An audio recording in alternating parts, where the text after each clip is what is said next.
Également bien présente dans les années 80, la marque Amstrad était bien connue pour ses modèles du CPC 464 et 6128. Elle ne pouvait donc pas être inaperçue avec certains titres de jeux également bien connus.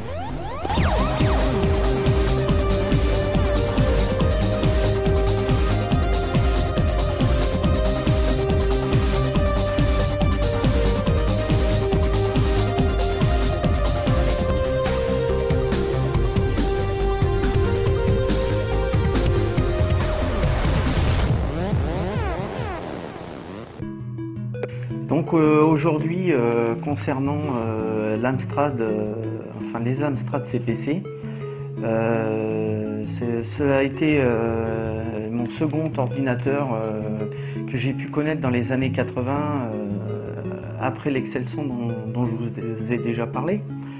Il y a eu plusieurs versions, donc l'Amstrad CPC le 464, un mini lecteur de cassette. Il y a eu le 664 et aussi le 6128, un peu plus connu pour son lecteur de disquette. J'ai passé pas mal de temps sur cette machine, notamment et bien entendu pour jouer, pour faire du jeu. J'ai pu également écrire et taper des programmes informatiques sur cette machine, notamment programmes de jeu bien entendu. Je pouvais trouver des programmes à taper dans des magazines dédiés à l'Amstrad, hein, qui devait être, pour citer l'Amstrad Magazine, que je pouvais trouver dans les bars tabac, bar tabac presse. À l'époque, on pouvait trouver ce genre de magazine pour pas très cher, et puis y trouver des infos sur les jeux actuels, et notamment des programmes de jeux à taper, hein, ce qui était bien sympa. Quelquefois, il pouvait y avoir des erreurs de frappe d'imprimerie concernant le listing, et donc il fallait retrouver les erreurs, etc., peaufiner les erreurs quand on connaissait plus ou moins le langage, hein, qui était langage basique à l'époque. Donc voilà en gros pour l'Amstrad. Donc passons maintenant à sa description. Terminons maintenant avec l'Amstrad CPC. L'Amstrad CPC, CPC est le sigle de Color Personnel Computer, ordinateur personnel couleur. Même s'il était possible d'en acheter muni de moniteur monochrome, est un ordinateur personnel 8 bits produit par Amstrad dans les années 1980. L'Amstrad CPC s'est vendu à environ 3 millions d'exemplaires dans le monde, dont environ 1 million en France. Ce projet a débuté en 1983. Amstrad, société britannique produisant du matériel hi-fi, dirigé par Alan Michael Sugar, souvent abrégé en AMS, est à la recherche d'un nouveau créneau. AMS voit une place vacante dans le marché de la micro-informatique de l'époque. Jusque-là, en effet, elle s'adressait avant tout à des hobbyistes, passionnés ou susceptibles de le devenir, d'où des ordinateurs peu chers, mais en kit ou avec tant de branchements à réaliser qu'ils en devenaient rapidement des cauchemars de plombier, ou des appareils à la pointe de la technique, mais très chers et encore à moitié expérimentaux. Alan Sugar choisit de s'adresser à une clientèle résolument familiale, inexpérimentée et sans grands moyens, et il décide donc de vendre un ordinateur dont l'installation est la plus simple possible, et qui soit directement utilisable même par un profane dès la mise sous tension, d'où le moniteur inclus et le nombre de câbles remarquablement réduit pour l'époque. Le tout pour le même prix qu'un Commodore 64 sans écran. Le fait de fournir un moniteur couleur monochrome avec l'ordinateur pour un prix abordable participa grandement au succès de ces ordinateurs. Les modèles concurrents nécessitaient souvent de monopoliser le téléviseur du salon. De plus, pour rester dans cette logique de clientèle familiale, Amstrad va organiser ses points de vente uniquement sur la base de la grande distribution. En 1984 sort l'Amstrad CPC 464, comprenant 64 kilo-octets de mémoire vive, vendu avec un écran monochrome vert ou un écran couleur, et, chose inhabituelle à l'époque, un lecteur de cassette intégré. L'Amstrad CPC 464 connaît dès sa sortie un immense succès, surtout en France, se vendant à plus d'1 million d'exemplaires. En 1985 sortent successivement l'Amstrad CPC 664 où le lecteur de cassette est remplacé par un lecteur de disquette, puis l'Amstrad CPC 6128 où la mémoire vive est portée à 128 kilooctets.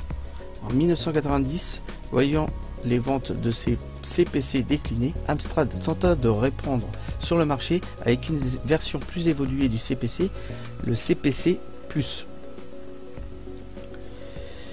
Ainsi qu'une console de jeu, la GX 4000, 4096 couleurs, sprite géré par le matériel, canaux DMA pour le son, port cartouche, nouveau design.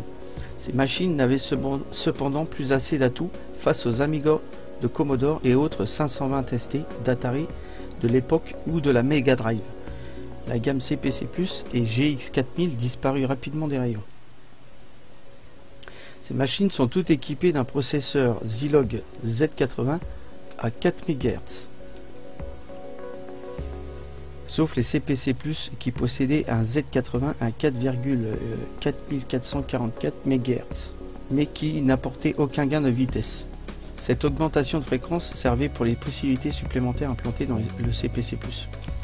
Étant donné que le CPC partage la mémoire avec le contrôleur de l'écran, CRTC, le processeur doit attendre pendant les périodes de lecture du CRTC.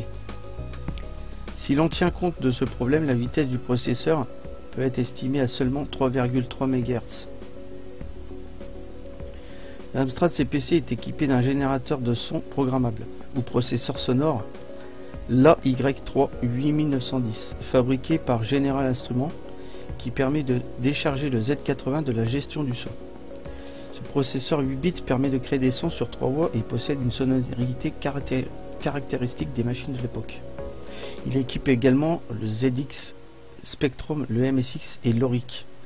Ce son numérique se différencie des méthodes de création de son avec les ordinateurs actuels, restitution d'ondes sonores, de boucles ou d'instruments préenregistrés, car il ne permet de programmer que des signaux électriques carrés afin de produire un son et de lui appliquer divers effets.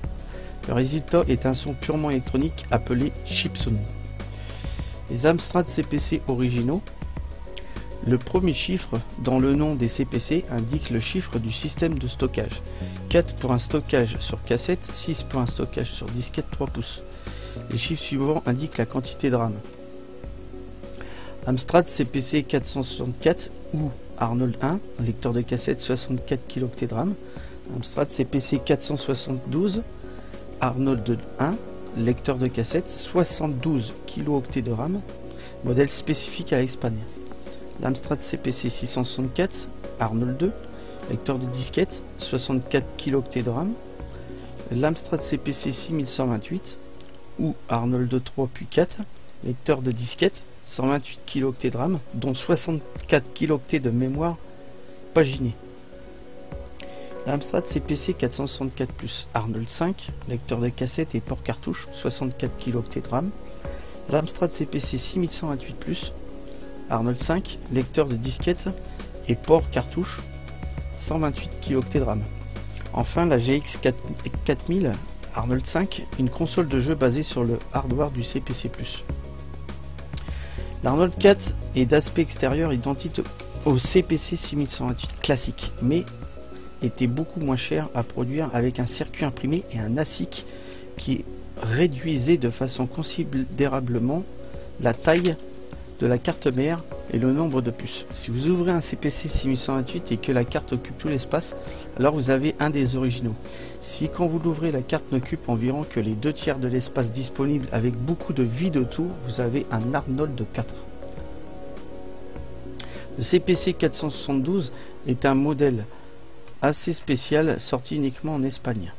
Il avait été créé par le distributeur espagnol sans en informer la maison mère pour contourner une loi espagnole de l'époque qui exigeait que tous les ordinateurs familiaux avec moins de 64 kg de RAM possèdent le caractère spécifique à la langue espagnole sous peine d'être taxés. Le distributeur recevait les CPC 464, les modifiés, un petit montage qui se mettait à la place d'une des ROM pour ajouter une puce de 8 kg de RAM et modifier l'inscription en CPC 472. Cette mémoire supplémentaire était parfaitement inutile car invisible. Quelque temps après, cette loi fut étendue à tous les modèles familiaux. De nombreux périphériques étaient disponibles pour le CPC, comme une imprimante DMP 2000, un joystick. Il est possible de brancher deux joysticks simultanément sur le CPC via un adaptateur. Une souris d'utilisation peu ergonomique, un lecteur de disquette externe modèle DDI1, un synthétiseur vocal Technimusic avec un excellent rendu en français, un scanner lecteur optique s'interfaçant sur la tête d'impression de l'imprimante DMP 2000 ou encore un tuner TV qui permet à beaucoup d'adolescents dans les années 80 d'avoir pour la première fois un téléviseur dans leur chambre, inutilisable de nos jours depuis que la TNT a remplacé la diffusion analogique. Il était également possible de porter à 128 kilo-octets la mémoire des CPC 464 et 664 avec une extension de mémoire se branchant sur le port d'extension du CPC. L'interface du lecteur de disquette externe était alors insérée dans le port de l'extension mémoire. Il existait également une extension de mémoire interne produite par Vortex qui se branchait à l'intérieur du CPC 464, directement sur les emplacements du processeur et du gate array. Cette extension avait l'avantage sur les extensions externes d'être invisible depuis l'extérieur. Ces extensions mémoire avaient un intérêt limité car la quasi-totalité du logiciel était prévue pour fonctionner avec 64 kilo-octets de RAM afin de conserver une compatibilité entre CPC 464 et 6128. De nombreux magazines mensuels ou bimensuels ont été consacrés en partie ou en totalité à cette machine. Ceux-ci pouvaient traiter de nombreux sujets comme les jeux, les utilitaires, les périphériques, la programmation, le démo making, les fanzines, etc. Voici la liste parue en France. Ils sont pour la plupart téléchargeables en version PDF. Amstrad 100%, Mag, Amstrad, Amstrad Magazine, CPC, Microstrad, Runstrad et Tilt. Il existe différents logiciels qui permettent d'émuler avec un système informatique actuel un Amstrad CPC. Il est ainsi possible de continuer à exploiter la grande Logitech disponible pour cet ordinateur sans en posséder un. Parmi les émulateurs les plus connus, on peut citer Arnold pour Mac OS, CPCE pour Windows, le plus compatible pour le chargement des jeux sur cassette, CPC Droid pour Android et WinAPE pour Windows. Alors parmi quelques titres bien connus que l'on pouvait trouver sur l'Amstrad, donc Barbarian, donc un jeu de combat principalement où l'on pouvait jouer contre l'ordinateur ou contre un autre joueur.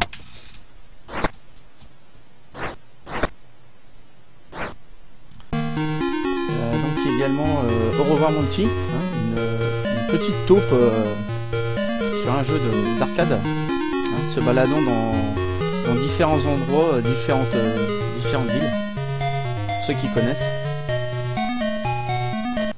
Également le fameux Outrun, que l'on pouvait trouver aussi sur certaines machines à sous. Donc la voiture de sport, la fameuse voiture de sport, et la petite blonde qui était assise à côté là sur des différents circuits où il fallait battre un score élevé, le plus élevé, en évitant les autres véhicules bien entendu.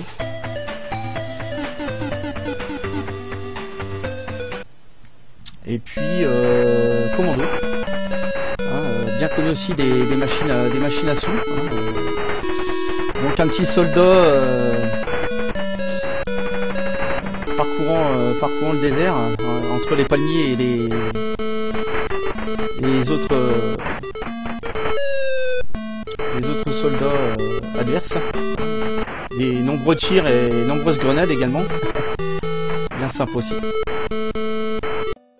Donc voilà en ce qui concerne les Amstrad CPC, qui restent quand même vintage au niveau ordinateur et donc console des années 80. Donc ce troisième volet que je viens de vous présenter, donc pour fermer un petit peu pour le moment le côté vintage, Je pense que je vous ferai peut-être d'autres vidéos, donc à voir, concernant les consoles et ordinateurs des années 80. Mais ce sera à voir par la suite. Là, je vais vous parler prochainement des PC actuels, hein, dont les cartes mères, comment que ça se présente, comment que ça fonctionne, etc. On va pouvoir entrer dans le vif du sujet de l'informatique actuelle, dont des PC. Donc moi j'espère que d'ici là ces quelques vidéos vous auront plu, et puis bon, on se retrouve pour la prochaine concernant la carte mère. Merci.